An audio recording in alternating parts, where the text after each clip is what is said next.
Hello friends, मैं रबानी भट्ट एक बार फिर से आप सबका अपने चैनल पर तहे दिल से इस्तकबाल करता हूं। फ्रेंड्स, आज का जो मेरा टॉपिक है वो आप देख ही रहे हैं कि राज्यसभा के ऊपर है। सो आइए फ्रेंड्स, आज का वीडियो स्टार्ट करते हैं। आज का वीडियो स्टार्ट करने से पहले मैं आपको लास्ट के जो दो क्वेश्चंस पूछे थे उनके आंसर्स बता देता हूं। इंडिया ने जो अपना नेशनल फ्लैग अडॉप्ट करा था वो 22 जुलाई 1947 को अडॉप्ट किया था, और लोकल गवर्नमेंट का जो मेंबर बनने की मिनिमम एज है इलेक्शन लड़ने की वो 21 साल होती है। तो आज का जो मेरा क्वेश्चन है वो बहुत बार एग्जाम्स में पूछ लिया जाता है कि लोकसभा के पहले स्पीकर कौन थे। तो आइए फ्रेंड्स, आज के टॉपिक को डिस्कस करते हैं। फ्रेंड्स, अब अगर मैं बात करूं राज्यसभा को और क्या कहते हैं, राज्यसभा को एक और नाम से कहते हैं, जानते हैं, वो है upper house, upper house of parliament. इसके अलावा इसे और भी कुछ कहते हैं, वो है काउंसिल ऑफ स्टेट। ये चीजें हमें पता होनी चाहिए। और इसका चेयरमैन कौन होता है, एक्स ऑफिशियो चेयरमैन जो है वो राज्यसभा का कौन होता है। राज्यसभा के जो एक्स ऑफिशियो चेयरमैन होते हैं वो वाइस प्रेसिडेंट होते हैं। इंडिया के जो वाइस प्रेसिडेंट होता है वही प्रोसीड करता है सिटिंग जो राज्यसभा की होती है। अपर हाउस कहते हैं राज्यसभा को, या फिर काउंसिल ऑफ स्टेट। इसके जो चेयरमैन है वो वाइस प्रेसिडेंट होते हैं, वेंकैया नायडू है जो इस टाइम पे ये 13th 14th रैंक के वाइस प्रेसिडेंट है इंडिया के।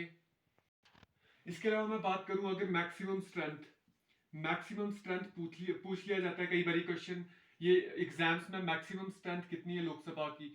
मैक्सिमम जो स्ट्रेंथ है वो लोकसभा की है 250, आउट ऑफ विच इसमें से 238 238 जो होते हैं ये स्टेट एंड यूटी से को रिप्रेजेंट करते हैं, और 12 मेंबर्स ऐसे होते हैं जिनको प्रेसिडेंट नॉमिनेट करता है।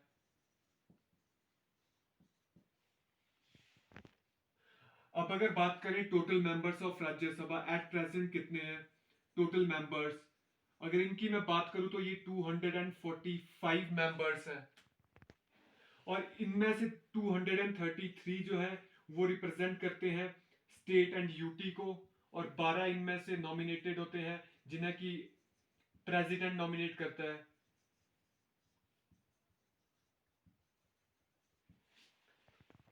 ये अगर मैं बात करूं 12 जो नॉमिनेटेड मेंबर्स हैं तो इनको जो प्रेसिडेंट नॉमिनेट तो करता है, बट इनको एक्सपीरियंस होना चाहिए, किसी भी स्पेशल फील्ड में इनको एक्सपीरियंस होना चाहिए। कोई भी फील्ड जैसे स्पोर्ट्स हो गया, आर्ट हो गया, कल्चर वगैरह एटसेट्रा, इनको इन सब चीजों का नॉलेज होना चाहिए, तभी ये नॉमिनेट होकर के राज्यसभा में आ सकते हैं। ये कुछ एक कंडीशंस होती हैं इसकी। इसके अलावा मैं बात करूं फोर्थ शेड्यूल ऑफ कॉन्स्टिट्यूशन, जो कि एलोकेशन ऑफ सीट्स की बात करता है। Allocation of seats in Rajya Sabha, ये चीज मैंने आपको पहले भी बताई कि फोर्थ शेड्यूल में एलोकेशन ऑफ सीट इन राज्यसभा, क्योंकि राज्यसभा में नॉमिनेट होकर के आप मेंबर बनते हो, नॉमिनेटेड मेंबर्स बनते हैं, यहाँ पे इलेक्शंस बिल्कुल भी नहीं होते हैं। फ्रेंड्स, अब अगर मैं बात करूं कि मिनिमम एज क्या होती है राज्यसभा का मेंबर बनने के लिए, मिनिमम एज जो होती है मेंबर बनने के लिए वो होती है 30 साल। और राज्यसभा का टेन्योर कितना होता है, टेन्योर ऑफ राज्यसभा, राज्यसभा का जो टेन्योर होता है ना वो 6 साल का होता है, और इंस्टेड ऑफ लोकसभा जहां पे की टेन्योर 5 साल का होता है। और ये राज्यसभा जो है ना ये परमानेंट हाउस है, मैंने पहले भी आपसे क्वेश्चन में पूछा था, तो ये कैसा हाउस है, ये परमानेंट है, परमानेंट हाउस, ये कभी भी डिसॉल्व नहीं हो सकता है।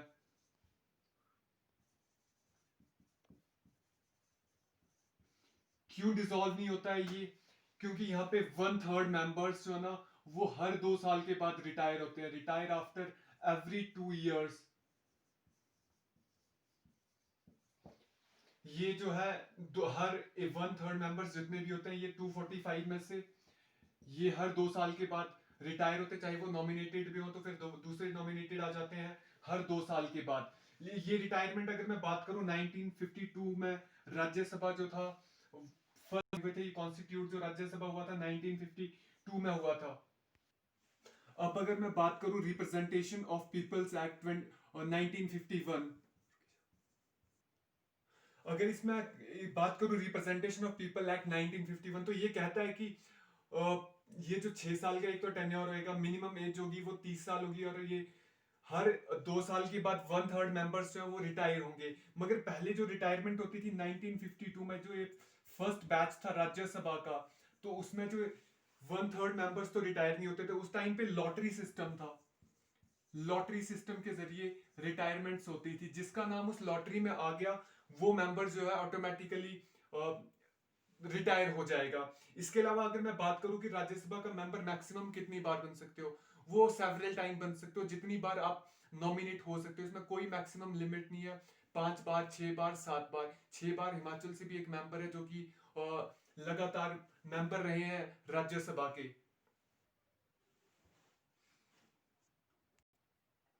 फ्रेंड्स, अब अगर मैं बात करूं क्वालिफिकेशन क्या होती है, आपको अगर मेंबर ऑफ राज्यसभा का मेंबर बनना है, सबसे पहले you should be citizen of India. आपको भारत का इसके लिए नागरिक होना पड़ेगा, citizen of India.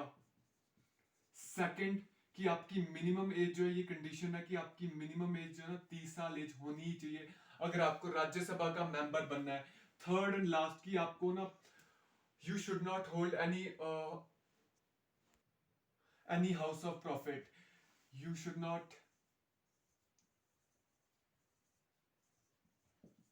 Hold any house of profit. ये तीन क्वालिफिकेशंस होती हैं राज्यसभा का मेंबर बनने के लिए। इसके अलावा अगर मैं बात करूं, डिस्क्वालिफिकेशंस भी होती हैं। अगर आप भारत के नागरिक नहीं है तो आप मेंबर नहीं बन सकते। अगर आप मेंटली डिसेबल हो, सुप्रीम कोर्ट से सर्टिफिकेट दिया जाता है, तो आप ये मेंबर नहीं बन सकते हैं राज्यसभा के। अब अगर मैं बात करूं मैक्सिमम सीट्स किस स्टेट के पास सबसे ज्यादा है, ये जो है राज्यसभा की सीट्स होती है ना, ये on the basis of population पे होती है, on the basis of population. तो जिस स्टेट की सबसे ज्यादा पॉपुलेशन होगी वहां पे ही सबसे ज्यादा सीट्स होंगी। तो मैक्सिमम सीट्स की अगर मैं बात करूं राज्यसभा में, तो मैक्सिमम सीट्स जो है वो उत्तर प्रदेश के पास है। यूपी के पास मैक्सिमम 31 सीट्स हैं राज्यसभा की, टोटल आउट ऑफ 245, जिसमें से कि 233 जो होती हैं वो स्टेट्स एंड यूटी से आती हैं। तो मिनिमम की अगर मैं बात करूं, मिनिमम सीट्स कहां पे, ये क्वेश्चन एग्जाम्स में मोस्टली पूछा जाता है। और इसमें 7-8 स्टेट्स हैं जिनकी मिनिमम सीट एक है। तो इसमें से मैं कुछ एक नाम लिख देता हूं। त्रिपुरा, 7 सिस्टर्स हैं, ये मैं आपको मोस्टली बता देता हूं। मणिपुर, नागालैंड, सिक्किम, तो ये जितनी भी, अरुणाचल प्रदेश, तो इन सब के पास मिनिमम सीट जो एक है। गोवा, ये सारे स्टेट्स हैं जिनके पास एक सीट है। और ये एक सीट के लिए आपको सारे नाम पता होने चाहिए। 7 या 8 स्टेट्स हैं ये। अगर मैं बात करूं इसके अलावा, दिल्ली एंड पौंडीचेरी या पुडुचेरी, जिसका नाम है चेंज कर दिया हुआ है, तो दिल्ली के पास जो है राज्यसभा की 3 सीट्स हैं, ये यूटी है। और मैं पौंडीचेरी की अगर बात करूं, तो पौंडीचेरी के पास भी एक सीट है। तो मिनिमम सीट में पुडुचेरी का भी नाम आता है। अब अगर मैं बात करूं यूएसए के सेनेट की, यूएसए में पार्लियामेंट को सेनेट कहते हैं। तो वहां पे 50 स्टेट्स हैं, और उनकी जो सीट्स जो है ना सेनेट की, वो 100 सीट्स हैं। वो हर स्टेट से 2 सीट्स हैं, हर स्टेट के लिए 2 सीट्स हैं। तो अगर आप 50 स्टेट्स, यूएस के 50 स्टेट्स हैं, उनको 2 के साथ मल्टीप्लाई करोगे तो 100 होता है। तो 100 सीटें, यानी कि इक्वल पावर देके रखी है उन्होंने हर स्टेट को। कोई पॉपुलेशन को वहां पे बेसिस पे नहीं रखा है कि जिस स्टेट की जितनी पॉपुलेशन होगी, उन्होंने सीधा हर एक स्टेट को 2 सीट्स देके रखी हैं। और यूएस सेनेट की 100 सीट्स हैं। फ्रेंड्स, अगर मैं बात करूं पार्लियामेंट के सेशंस, मैंने पिछले वीडियो में दिया नहीं था सेशंस कितने होते हैं पार्लियामेंट में। पार्लियामेंट में 3 सेशंस होते हैं। ये होते हैं BMW। जितने भी एमपीज है वो BMW कार में जाते हैं। B for budget session, M for monsoon and W for winter. 3 sessions होते हैं।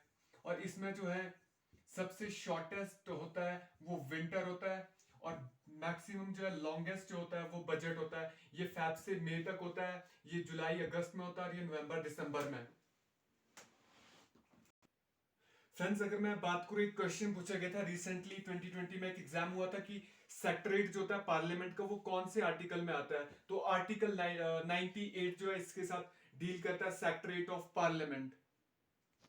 फ्रेंड्स, अब अगर मैं बात करूं डबल मेंबरशिप की, अगर कोई मेंबर जो है दोनों हाउसेस का मेंबर बन जाता है, चाहे लोकसभा का या फिर राज्यसभा दोनों का बन जाता है, तो उसको जो है 10 दिन का टाइम दिया जाता है, 10 डेज दिया जाता है कि वो कौन से हाउस में सर्व करना चाहता है।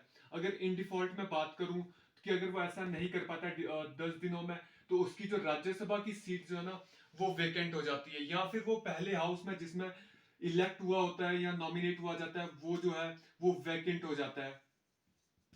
तो 10 दिन का टाइम दिया जाता है राज्यसभा की, या तो इन डिफॉल्ट राज्यसभा की सीट सर खत्म हो जाती है उसकी मेंबरशिप, या फिर जो फर्स्ट हाउस जिसमें वो इलेक्ट हुआ होता है वो सीट जो उसकी वेकेंट बन जाती है।